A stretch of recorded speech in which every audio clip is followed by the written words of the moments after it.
Hi, I'm Melissa Goodman. I'm a holistic nutritionist and cleanse expert. I live in Los Angeles, California. I see private clients, and I'm a cancer survivor. I came out with a book a year ago called Cancer Hacks. And I happen to have a very, very special guest here today who I have known since the beginning of my career, who helped me get started, who's motivated me throughout all these years I've been in business, helped me come up with my title for my book. His name is Ryan Weiss. I actually don't know what I do without him. So Ryan is here today because he is a life coach. And I feel like life coach doesn't really say everything about you at all. So I want to know, first of all, how do you define yourself as a life coach? I don't think you're a typical life coach. Yeah, it's such an interesting conundrum because it is something so hard to define. The word life coach, there's many of us out there now, and we all have a different approach to what it is. I'd say mainly the way my work manifests is there are people out there, probably many people listening to this right now, who are dealing with some level of struggle in their life. And when that struggle becomes so compounded that they feel completely stuck, frozen, afraid to leave a relationship or find a new job or dealing with some major health crisis, I get to work with people in that moment to kind of renegotiate the meaning of what's happening to them in that moment so that they can find some strength and some faith to push through and create a new life based on what they're learning from that struggle. I think what you were just saying is so profound, because I feel like people do get stuck in like a certain scenario in their life and they don't think they can reinvent themselves. They don't think they can really find another passion, which is what I was able to do. And you helped me with doing, I have to say, because I hired you as a coach as well. But I also love these waking up with Ryan emails. So how did that get started? I mean, your list must be huge now from the beginning of that. Yeah, well, and I want to rewind for one moment because I think the other role as a coach is to help people see what they can't see. And that I have the opportunity to sit back over here and listen to your story and meet you over a meal and hear about what you're up to and hear about your frustrations and where you want to take your life. And I'm over here and I get to look at it from a perspective that doesn't know what you think are your limitations, right? Exactly. So I remember sitting with you at lunch at Cafe Gratitude Yes. after Lisa had introduced us, and you were talking about your holistic cleansing, but then you started telling me your life story that was so profound and what you had experienced and how your own cancer diagnosis and the cancer diagnosis of your husband had profoundly propelled you into the world of health and wellness. And immediately I was able to see something that maybe you hadn't really seen yet, which is that is who you get to help now. Your pain gets to become your purpose, right? And it's the moment you transformed that and you took that, you started touching people in a really profound way and making sure that that you knew who you were speaking to now. And that was such a gift to be able to work with you on, and to continue seeing you develop products and reach out to people the amount of people I know who don't even know you through me, but will bring you up in my conversations about the things you've taught them and the way you've touched their heart because you have taken your own challenge and your own pain and your own fear and said, I get it.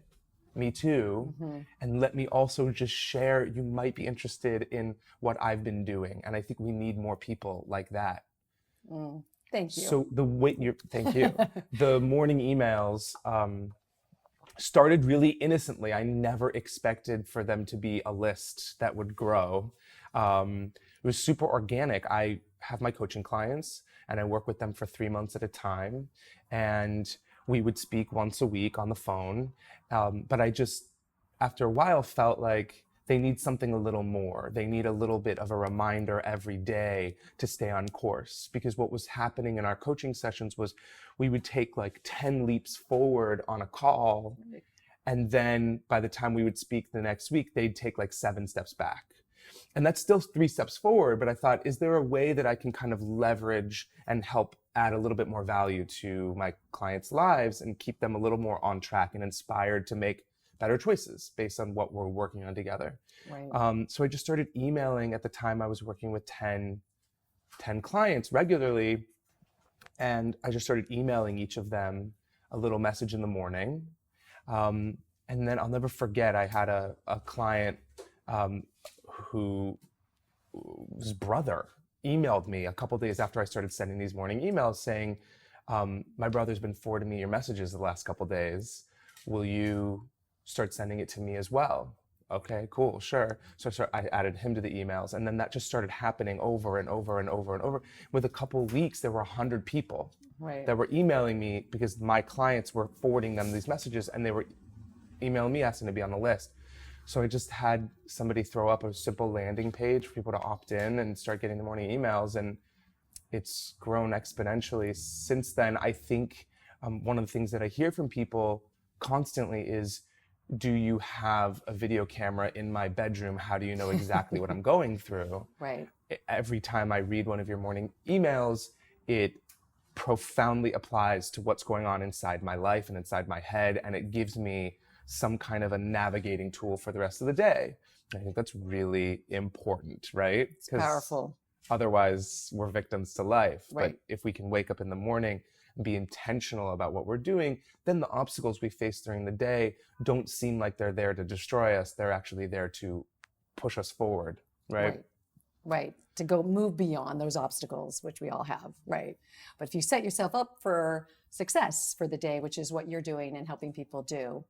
I know there isn't anywhere I go or anything I read that doesn't have you listed as one of their favorite things. Like every time someone asks me, what's your favorite thing, your first thing you do in the morning is, and I feel embarrassed to say I look at my phone, but it is for a reason, because it's looking at your email to help set my attention. Yeah. So one of these days I'll figure out how to like project a hologram in somebody's bedroom or something so they don't have to look at their phone. Exactly. But it is, they're doing it anyways. Right. So why not, there's that notion of like, I'd love for all of us to be getting out of bed and like doing our yoga practice and sitting into a meditation without looking at our phone.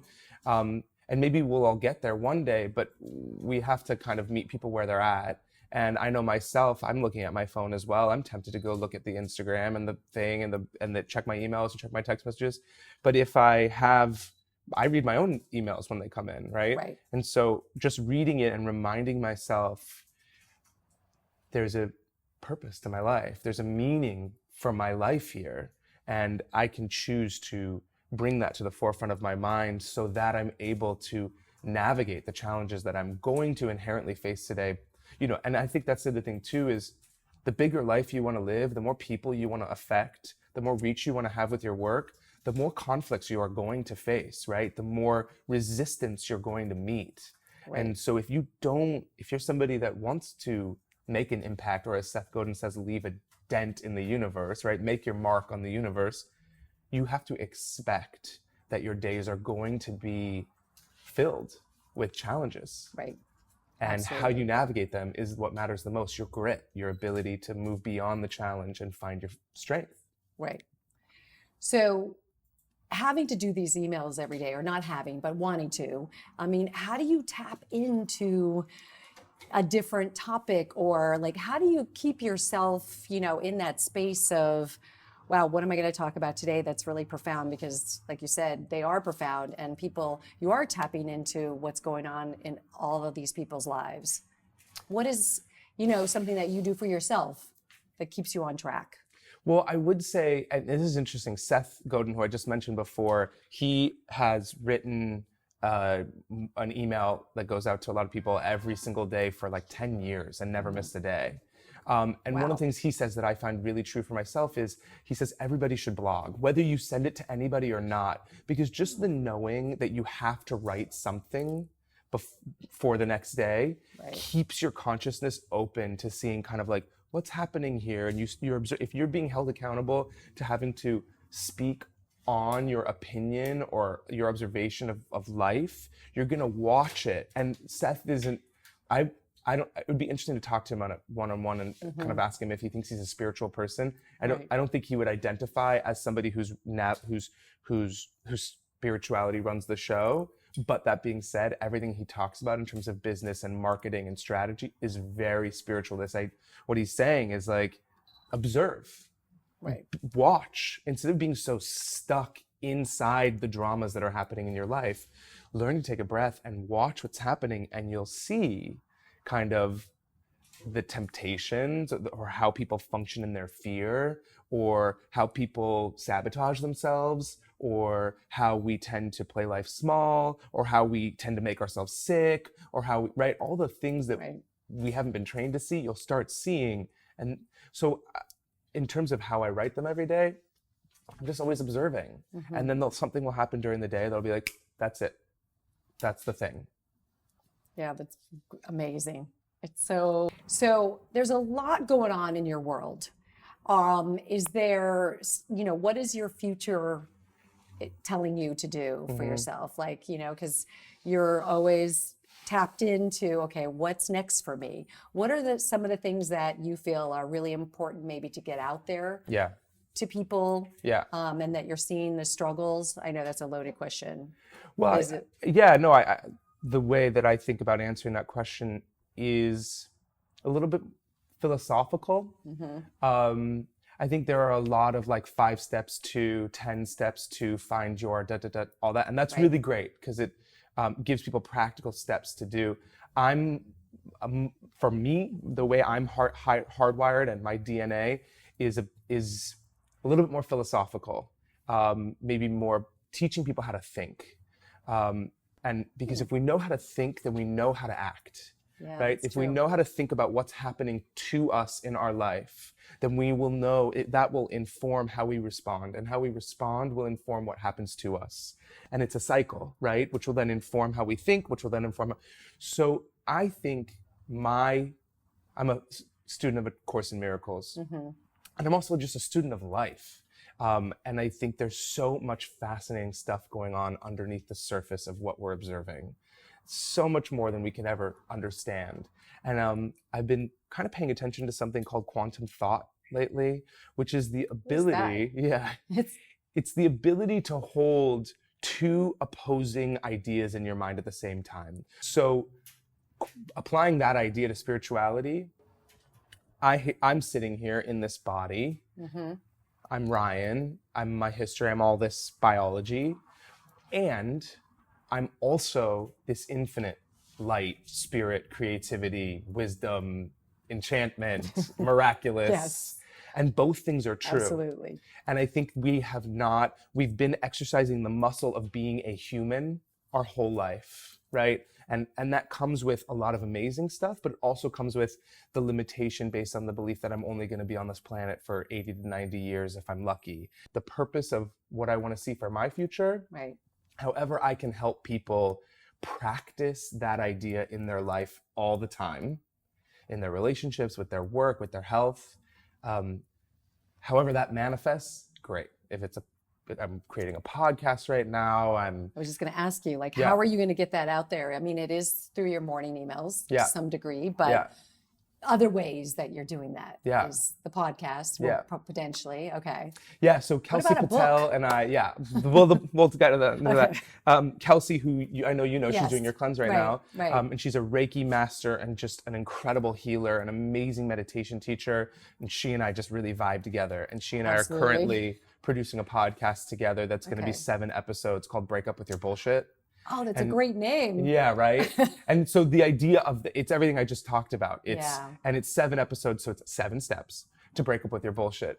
Right? Being able to recognize that you're in a pattern of thought and belief that seems very real in your life, and then starting to renegotiate the story, and then starting to take practical steps to practice breaking free from that story, and then taking action so that's that. Wow. And then my book, I'm always working on. But one of the questions that you had mentioned before we talked was if I could speak to my younger self, what would I tell him? And I think I would tell him there's no rush. Slow down. Yeah. So when we it all comes are to in this, a hurry. Right. And why? So you think that's an obstacle? That's blocking us. Yeah. Well, I think there's a healthy version of the motivating and feeling like there's something within me that I want to deliver. Yeah. But I think we've over-exercised the muscle of do it now. So me. Right?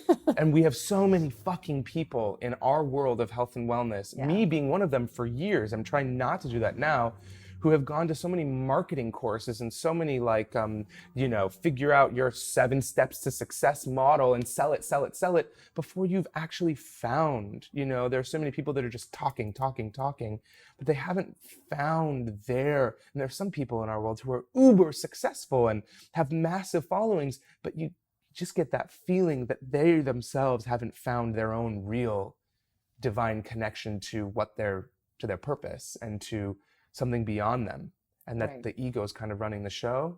So that navigated a lot of my desire to be successful in the entertainment industry was about being seen and being important and being significant culturally. And then when I moved into coaching, that voice was still there. It was like, be seen, be important, be significant in the lives of others. Now just call it life coaching. Right. And now this idea of like slowing down and getting really clear with my own relationship with what I really believe and who I really believe I am, and then letting that manifest and run the show. That's the most beautiful thing you could say to the audience, because it really is. We all are in, and me included, in such a rush. And I'm always having to try to remind myself, slow down. It's not like it's going to be over tomorrow, right? Or, we're just constantly thinking life is going to end. Like you were saying earlier, we're not just enjoying the ride. Yeah. And really, really enjoying the ride. Yeah. So. And I think that if we really want to make an impact, there is a deep level of having observed life for a long time and observed people and their tendencies, instead of so quickly going to, I have an answer for you, right? But sitting back in being able to observe, whether you're creating a product or you're trying to help somebody with whatever your business strategy is, or your that's the other thing, your relationships, being not so quick to judge somebody for what they're saying to you. Right. And being able to sit in the discomfort when somebody shares with you something that they see about you that's not so attractive, right? And being able to sit with it and slow down and ask the question, is this true? And can I sit with that for not just for a minute, but for a week? Can I observe myself? Can I observe the things that maybe aren't so great about what I've learned and how I've learned to behave that I haven't been able to see? So slowing down in general is huge.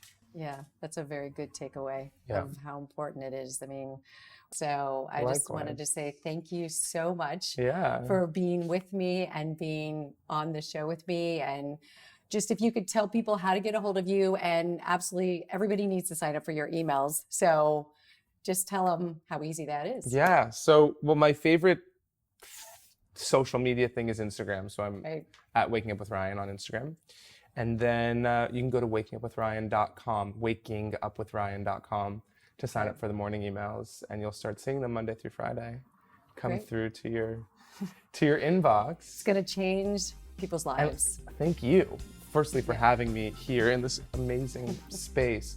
But also, I think about you every single morning when I put my silica drops and my water and my zinc and my probiotic and it really starts my day. That's a lot of supplements going into that water. Oh yeah. Well, I do separate glasses, but that's only half of them that you've shared with me. No, I know. But for being on my speed dial and for answering all my questions and for helping my family and my friends with their crazy health crises. And I hope people are really listening to, I know they are, and I hope more and more people are really listening to what you're teaching and educating people on, because I think this is only going to become more and more and more important as we enter into a more and more toxic environment, and allopathic medicine is doing its thing, but it's not helping everything. Exactly. So exactly. That's why I'm doing what I'm doing. I know it's just everything together.